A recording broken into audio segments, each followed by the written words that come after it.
student is Bailey Lukowski.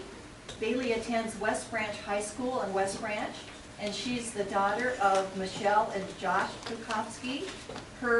The title of her presentation is Knocking Out the Facts About Concussions.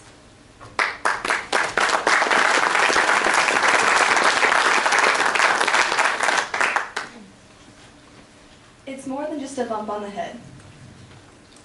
I've had my fair share of injuries.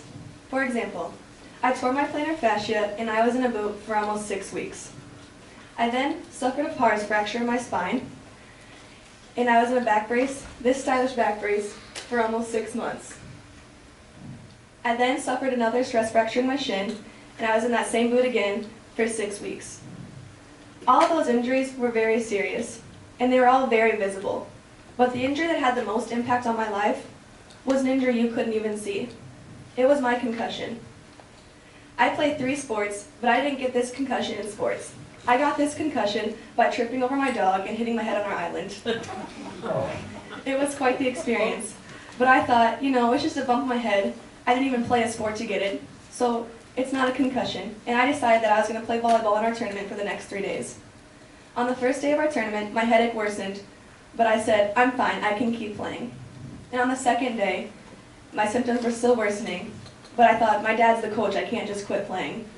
And by the third day, the symptoms were almost unbearable, but we were in the championship bracket, so I wasn't going to quit then. By the end of the tournament, I couldn't think straight, I couldn't see straight, and I was bawling because my head hurt so bad. I thought that I just needed a rest, so on the way home from St. Louis, I decided to sleep. And when I got back, I had to go to the school to take a test for an online college class. I got the results back immediately. I had failed. I had never gotten below a B on a test before. This turned my world upside down. I didn't know what to do. But between this and the pain, I decided that maybe it was something more serious, and I went to the doctor. What the doctor said shocked me even more than failing the test. She told me that not only could I not play sports for a week, I couldn't even go back to school for an entire week. I couldn't read, I couldn't write, I couldn't watch TV, I couldn't listen to music, and a teenager's worst nightmare, I couldn't use my cell phone. I didn't know what I was going to do. And being the obedient teenager I followed her directions for close to 2 hours. But then I figured, I'm fine. A couple texts here and there won't hurt anybody. Some reading and writing to try and catch up on homework, that won't hurt me. I'm not playing a sport, I'll be fine. And after 2 days of this, resting at home, I thought I could go back to school. And so I did. But as the days went on, my symptoms got so much worse. I wasn't understanding anything the teacher told me. I didn't know why I couldn't retain information or why I was having trouble with homework. I'd never had trouble with this before. I didn't understand why I was so moody. And I didn't know how to tell my teachers what was going on because I didn't understand it. So there was no way they could have understood it. This really upset me. I didn't have a way to communicate it. And much like other kids with concussions don't have a way to communicate it either. This whole experience made me realize that as much education as we get as student athletes, coaches, administrators about concussions, we still don't truly understand what's going on. After 5 weeks of struggling with this and 4 failed concussion tests, my symptoms were better, but the experience had changed my life. This is what propelled me to do my project. Much like Herbert Hoover saw a big problem that nobody else really understood or wanted to help, I saw a problem too. He wanted to make this problem his own prospect, and he wanted to help kids who couldn't help themselves. I want to help kids with concussions who can't help themselves. When my project started, I started off small. I just wanted to talk to my teachers and tell them what they could do to help students like me with concussions. I wanted to help them help other students so that they didn't have to go through what I went through. But as I talked to my teachers and my administration, I realized I did more research, and every step I took dug me deeper into research about concussions, and I had a better understanding of what they were. And this led me to new paths for my project. I found out that not many schools in Iowa have concussion return to school protocols for students. So the student has to advocate on their own, and it makes it more stressful. So I talked to our nurse, and I'm trying to get a concussion protocol for returning to school set up in our school, so that kids at our school can at least have help. And I took a shot in the dark by emailing the Iowa High School Athletic Association's executive director and the Iowa Girls High School Athletic Union's executive director Mike Dick and Todd Tharp, and seeing if maybe I could email them my presentation and get their feedback on it, or maybe I could Skype them and get their feedback on it. But what they said to me is they wanted to come all the way to West Branch to hear what I had to say. They didn't want me to drive to Des Moines. They wanted to come to me because they wanted to know what I had to say and how they could help. So we met over lunch, and they were excited about my project. They were so excited to see someone enthused about this and wanting to help kids and wanting to change their lives. So they told me that whenever they were asked to talk to a school about concussions, they would contact me and see if I could do it by myself or tag team with them, because it means so much more coming from someone who's had a concussion than just two guys standing up there telling them facts about concussions. This step in my project gave me so much more confidence. So I talked to area administrators to see if I could help their schools with it. And the ones that I talked to are working with me to talk to their teachers and tell them what I told my staff and how they could help. When I talked to my staff, I didn't really know if it was going through, and it was scary for me because, they were the ones just dealing with me a couple months ago, and I didn't want them to seem like I was attacking them in any way. I just wanted to help them. But it did go through, because a couple weeks ago, one of our students suffered a concussion, and one of my friends who was a student with this teacher said that the teacher helped him and did some of the exact steps I said in my project to help the student get back to where he should have been until he was better and could advocate for himself. And this made me feel even more confident, and I have contacted the Board of Educational Examiners with this confidence to try and get a law set up for teachers when they do get their license that they may have to go through the same protocol coaches have to go through. Because coaches have to watch a video and pass a class to get their coaching license about concussions. And so coaches know a lot more than teachers do. So I thought maybe if the teachers had this knowledge, that they would be able to help students more, because I don't think it's that they don't care about the student. I think it's they just don't understand what's going on.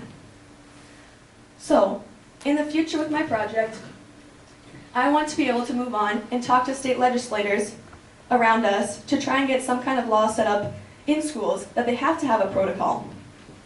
Because I think that with these laws, we could put Iowa on the forefront of concussion awareness. I think that with the concussion awareness, it would really help students when they have one, because it's hard to advocate for yourself. I just want to help the student because right now, our law is just that coaches have to pass a class, and the coaches know, oh, the kid has a concussion, he can't return to play, he won't get another one. So I think that the teachers have the same knowledge the coaches do, it'll help them, because right now it's just a liability issue. And I want it to be more about the kid and more about how they can get better. So that's what my project is about, helping the kid, because I don't want them to have to go through the same struggle I did. I want them to know that concussions are more than just a bump on your head.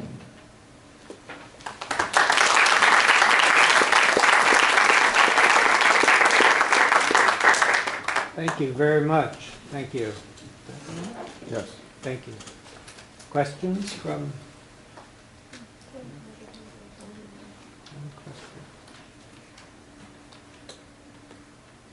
If you could start this project again, or when you did this project, what do you think was the biggest lesson you learned out of all of this? In addition to obviously a lot about concussions. I think the biggest thing I learned was about something called second impact syndrome, which is so a concussion is a traumatic brain injury, and so if you sustain a second concussion before your first one is fully healed, you go into a traumatic shock called second impact syndrome, and it's where your brain starts rapidly swelling, and in 50% of cases, that leads to a fatality. And so I think that's the biggest thing I learned, because I learned that because I played, I could have just gotten hit in the head with a ball, or I could have fell again and hit my head, and that I could have suffered this, and it could have been my life on the line. I think that's the biggest precaution I've learned, because even with all the education I've had as a student athlete, I ignored that and continued to play. But I didn't know the real severity I could have gone through. So I think just how severe it really was in my experience and what I could have done differently is the biggest lesson I learned.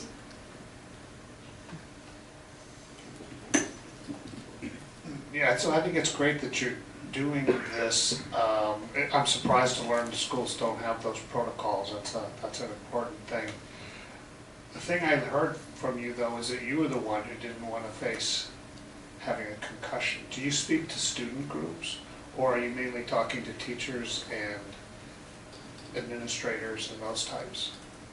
Right now I talk to administrators and students. We're working with our school to get a time set up in our schedule for me to talk to our students and see how that goes with that feedback. And if it's great, I want to move forward, because it is important for student athletes to know that this is the severity, because when I talk to my friends about it, when they ask me about my project and what it is, and I tell them these things, or when a student thinks they have a concussion, I tell them these things, it really makes them think twice about playing, and makes them think twice about what they're doing. So I want to talk to more students in the future. Yeah, I was wondering if you could like recruit other students who could actually go talk to student bodies. I mean, it seems like if you had an assembly where you could talk to a school and you and a boy, and you could each talk about your concussion and what it was like, that would make a real impression on students that, their teachers telling them, about it, like you said, just learning the facts isn't making that impression. Have you thought about doing anything like that?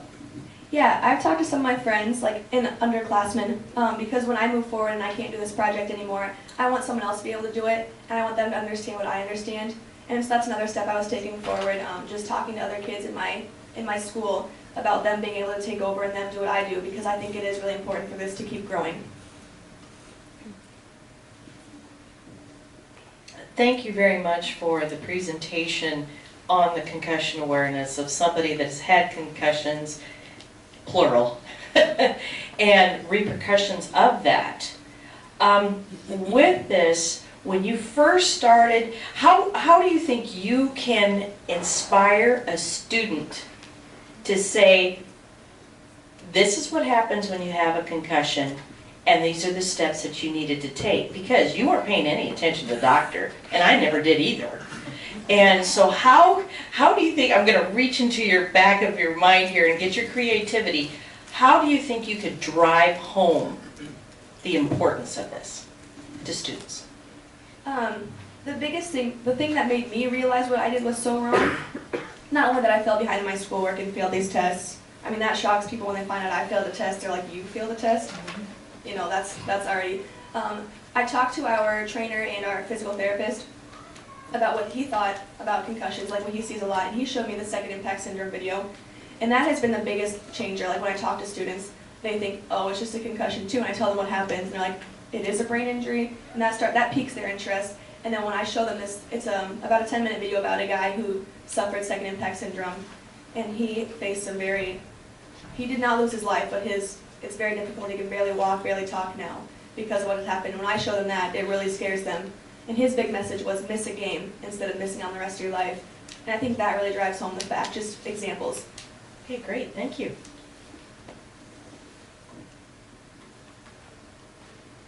Your emphasis in part has been on athletics because that was sort of your experience, but it didn't happen to you in athletics, and it probably doesn't happen to a lot of students in athletics. There's a lot more non-athletes, and they still have concussions, and we need to help educate them too. Do you have a thought on how we get to those students who bump their head in a car or whatever?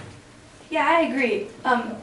In my presentation, it's 53% of kids will sustain a concussion before they even reach high school athletics or outside of high school athletics. So I agree. There are a lot of kids like me who it doesn't happen in high school athletics. And usually in school, when it doesn't happen in athletic injury, you don't have a coach or someone to advocate for you saying this is what's going on. And I think just reaching with the teachers, and if I can get a meeting set up with our students to tell them this is what happens if you do have a concussion, I think the meeting with the students and then getting a policy in place will really help with those students who aren't in athletics. Thank you very much.